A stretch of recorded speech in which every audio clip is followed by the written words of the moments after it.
This channel does not promote any violent, harmful, or illegal activities. All content provided by this channel is meant for an educational purpose only. Cancer Healer Center, a new beginning. এই মুহূর্তে বেলেঘাটার দিকে আরো একবার নজর রাখতে হচ্ছে, কারণ সেখানে স্বামীর হাতে স্ত্রী খুন। মিয়াবাগানে স্ত্রীকে গলা টিপে খুনের অভিযোগ স্বামীর বিরুদ্ধে।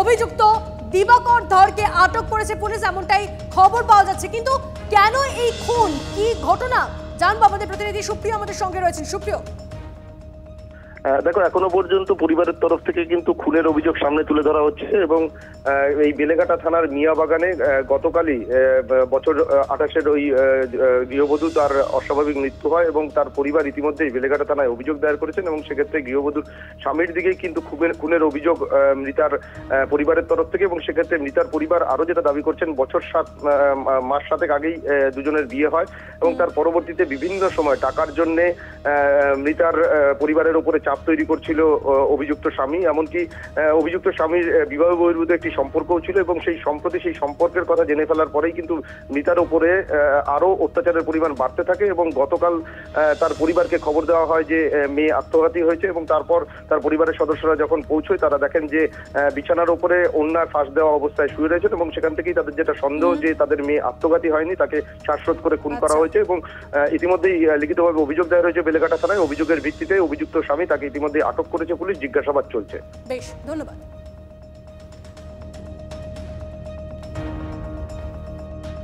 রোজ রাত্রির বেলা ওই মহিলার সঙ্গে সারা রাত্রির মানে ফোনে ফোনে কথা, ভিডিও কলে কথা হবে। আর আমার মেয়ে যদি বলতে যায়, মেয়েকে ধরে ধরে শুধু মারে। তখন ও ঘুমের ওষুধ খেয়ে ও মানে ভুলে থাকতে চাইতো। পুরো পরিকল্পনা করে সব কাজ করেছে। ও বলছে গলায় দড়ি দিয়েছে। যদি গলায় দড়ি দেয় তাহলে ঝুলে থাকবে, ঝুলে নেই। ওকে মানে এটা ওড়নাটা দিয়ে টেনে দিয়েছে, তো ও হার্টফেল করে ফেলেছে।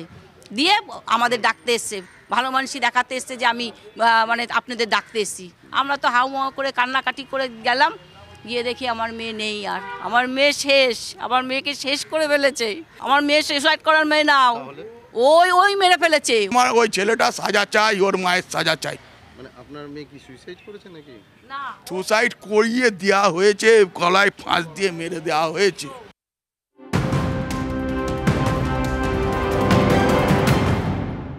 এই মুহূর্তে আরো একটা খবরের নজর রাখবো। সিজিও কমপ্লেক্সের সামনে দুই ভাই বোন উদ্ধার, খোঁজ নেই মায়ের। গতকাল মায়ের সঙ্গেই ছিল তারা, দুজনকে উদ্ধার করেছে বিধাননগর উত্তর থানার পুলিশ। কোথায় গেলেন এই দুই শিশুর মা? সন্তানদের ফেলে পালিয়ে গেলেন? দুই ভাই বোনের বাড়ি টলিগঞ্জ এলাকায়, এমনটাই অনুমান পুলিশের। দুজনেরই পরিচয় এবং ঠিকানা জানার চেষ্টা করছে পুলিশ। এই মুহূর্তে একবার টলিপাড়ার দিকে নজর রাখতে হচ্ছে, কারণ ফেডারেশন পরিচালক গিল্ড কাজিয়ায় টলিপাড়ায় রীতিমতো ডামাডোল। কৌশিক জয়দীপের পর বিপাকে আরও এক পরিচালক। ধারাবাহিকের পরিচালক সৃজিত রায়ের সঙ্গে শিল্প নির্দেশনা বিভাগের কর্মীদের বিরুদ্ধে অসহযোগিতার অভিযোগ, বন্ধ শুটিং। সৃজিত রায়ের পাশে দাঁড়িয়ে প্রতিবাদ পরিচালকদের একাংশের। অভিযোগ, কল টাইম দিলেও কাজে যোগ দেননি টেকনিশিয়ানরা। ফেডারেশনের দাবি, তাদের বিরুদ্ধে নানা অভিযোগে সরব হন সৃজিত। সরব বিশ্বাসের বিরোধিতা করারই কি মাসুল দিচ্ছেন সৃজিত রায়?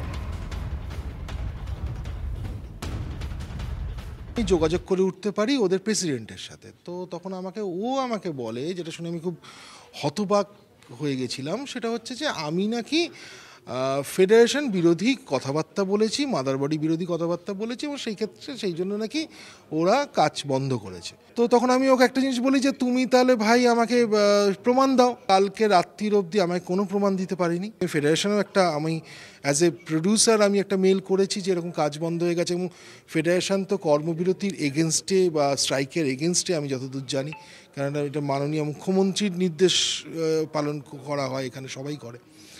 তো সেইখানে দাঁড়িয়ে তারাও আমাকে কোনো রিপ্লাই করেনি, কারণ আমি এটাই বলেছিলাম যে আপনারা এর যথাযথ বিচার করুন এবং তাদের বলুন আমার সঙ্গে কাজটা করতে। তো সেই মেলের এখন অবধি 24 ঘন্টা হতে চললো, তো সেই মেলেরও আমি কোনো রিপ্লাই পাইনি।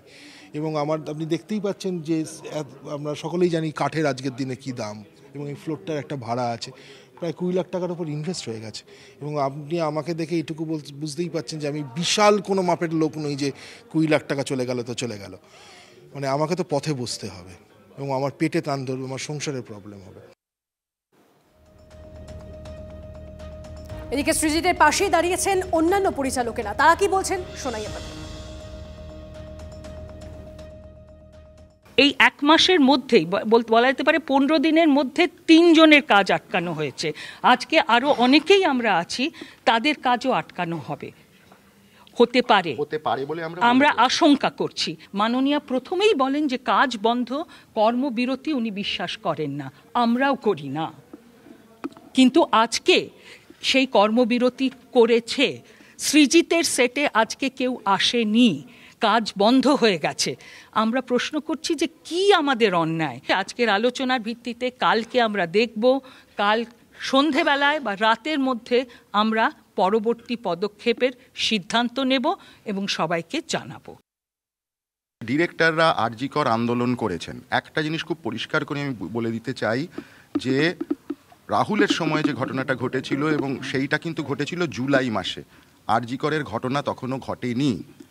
এই একটা জিনিস খুব ভুল বোঝাবুঝি চাউর করা হচ্ছে যে ডিরেক্টররা আরজিকরের ঘটনার সঙ্গে যুক্ত ইত্যাদি। সেই কারণে আমি এই জিনিসটা পরিষ্কার করে দিলাম। আমাদের একটাই আবেদন যে আমরা বরাবর আমরা কাজ করার পক্ষে, সমস্ত টেকনিশিয়ানরা চাই যে তারা যেন কাজ করেন, কেননা টেকনিশিয়ানরাও আমার মতো মানুষ, আমারও পেটে লাথি পড়লে টেকনিশিয়ানদেরও পেটে লাথি পড়ে। এবং এই জিনিসটা কি জানেন তো, আমরা কেউ হয়তো কম, কেউ হয়তো বেশি, কিন্তু প্রত্যেকে কিন্তু আমরা খেটে আমাদের নিজেদের জায়গা আমাদের তৈরি করে নিতে হয়। সেটা যে কোনো টেকনিশিয়ানের যেমন, একজন ডিরেক্টরও তেমন। ডিরেক্টরও তো end of the day technician. একটা অদ্ভুত ক্লাউডি পরিবেশ সৃষ্টি হয়েছে, একটা কনফিউশন তৈরি হয়েছে, কারণ আমাদের কাছে কোনো কিছু লিখিত আকারে আসছে না। মাননীয় মুখ্যমন্ত্রী বলেছিলেন কিন্তু যে কোনো রকমের ব্যান কাউকে করা যাবে না এবং কাজ যেন বন্ধ না হয়। সো আপনারা দেখতে পাচ্ছেন ডিরেক্টররা উপস্থিত, কিন্তু কাজ হচ্ছে না। এটা কিভাবে আমরা বুঝতে পারছি না। আসছি পরের খবরে। কাজ করতে ব্যর্থ, কেন্দ্রের টাকা পাচ্ছে না ভাটপাড়া পুরসভা। পঞ্চদশ অর্থ কমিশনের 31 কোটি টাকা পাচ্ছে না ভাটপাড়া পুরসভা। 2021-22 আর্থিক বছরের টাকার হিসেব দিতে না পারায় 22-23 আর্থিক বছরের টাকা বাতিল করা হলো। এর ফলে পুরো এলাকার উন্নয়ন সহ নাগরিক পরিষেবা নিয়ে বিঘ্ন হওয়ার আশঙ্কা। পুরসভার খারাপ পারফরমেন্সের কারণেই এই টাকায় কোপ পড়েছে বলে খবর। তবে ক্যামেরার সামনে মুখ খুলতে চাইছেন না পুরপ্রধান রেবা রাহা। বিষয়টি ধামাচাপা দিতে ব্যস্ত ভাইস চেয়ারম্যান দেবজ্যোতি ঘোষ। টাকা আটকে গেলে ক্ষতি কি? আমরা আবার যে নথি আবার আবেদন জানাবো, আবার রিয়াপিলে যাব, আবেদন জানাবো আবার নতুন করে। আপনি কি শাক দিয়ে মাছ ঢাকার চেষ্টা করছেন? জানেন সব বলছেন না। দেখুন, এটা শাক দিয়ে মাছ ঢাকার কোনো প্রশ্ন নেই, আপনি ভুল করছেন। আমি ভাইস চেয়ারম্যান, আমার কাছে এত নথি নেই, এত নথি আমার কাছে আসে না। আমি যেটা বললাম যে আমি শুনেছি এই টাকা আগে দিয়েছিল আপনাদের, সেই টাকার হিসাব দিতে পারেননি, সেটা আমার কাছে এরকম কোনো খবর নেই। আমি এই ব্যাপারে কোনো মন্তব্য করব না। টাকাতে হিসাব দিতে পারলেন না কেন? আমি এই ব্যাপারে কোনো মন্তব্য করব না, আমি জানি। কেন মন্তব্য? আপনারই তো বোর্ড। আমি ভাইস চেয়ারম্যান, আমি এত দায়িত্ব আমার না, তো সম্পূর্ণ এটা চেয়ারম্যানের কাছে আসে। প্রধানকে তো পাওয়াই যাচ্ছে না, সে কোথায়? সেটা আপনারা গিয়ে দেখুন, সে আমি কি করব।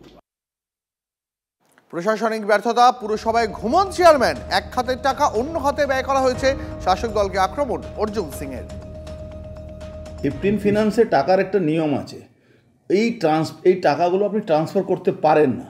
সেখান থেকে পেনশন দিচ্ছে, পেনশনে টাকা দিতে পারছে না, কেন এখানে ট্যাক্স তুলতে পারে না। এরা ট্যাক্সের থেকে বেশি এরা তোলার চেষ্টা করে নিজের কত আয়, ওই নায়ক ফিল্মের বইয়ের মতন যে আমার কত হলো। এইটা নিয়ে এটা অনেক আগে চলে গেছে, এটা অনেক আগে। এই টাকা এক সপ্তাহ আগে টাকাটা ফেরত ব্যাক করে গেছে, কেন এরা হিসাব দিতে পারছে না। যে চেয়ারম্যান সারাক্ষণ ঘুমিয়ে থাকে, তো এই অবস্থাতেই পার্টি চলছে। ভাটপাড়া পৌরসভা প্রত্যেকটা মানুষের হিস্সার টাকা, এই টাকা যদি না পায় ডেভেলপমেন্ট হবে কি করে? পরিষেবা দিতে ব্যর্থ, খরচ করা হচ্ছে না, কেন্দ্রের টাকা তাই ফেরত যাচ্ছে সেই টাকা। এই নিয়ে কি বলছেন সিপিএম এর সুজন চক্রবর্তী, কি বা বলছেন BJP Jagannath Chattopadhyay, back to back শোনাবো। ভাটপাড়া ধরা পড়েছে রাজ্য সরকার, কোনো হিসেব নেই, কোনো শ্বেতপত্র নেই।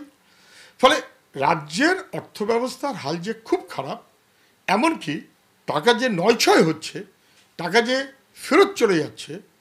শুধুমাত্র ভাটপাড়াতে গুলিবন্দুকের কারবার হচ্ছে এইটুকুই না, গুলিবন্দুকের কারবার, ভাটপাড়া এবং তার চারপাশ, টাকা তার কারবার, দুর্নীতি, জাল, টাকা ফেরত, সব মিলিয়ে পশ্চিমবাংলা মানুষ হাতের পেন্সিল। এরা একদিকে মুখে বলছে কেন্দ্রীয় বঞ্চনার কথা, উল্টো দিকে কেন্দ্রের টাকা সময়ে খরচ করতে পারছে না, ইউটিলাইজেশন সার্টিফিকেট দিতে পারছে না। প্রায় 2,30,000 কোটি টাকার ইউটিলাইজেশন সার্টিফিকেট দিতে না পারার জন্য কয়েক হাজার কোটি টাকা এভাবেই ফেরত গেছে। মানুষ উন্নয়ন থেকে বঞ্চিত হচ্ছে। মোদিজি টাকা পাঠাচ্ছেন, রাজ্য হয় লুটমারি করছে, আর নাহলে টাকা খরচ করতে পারছে না।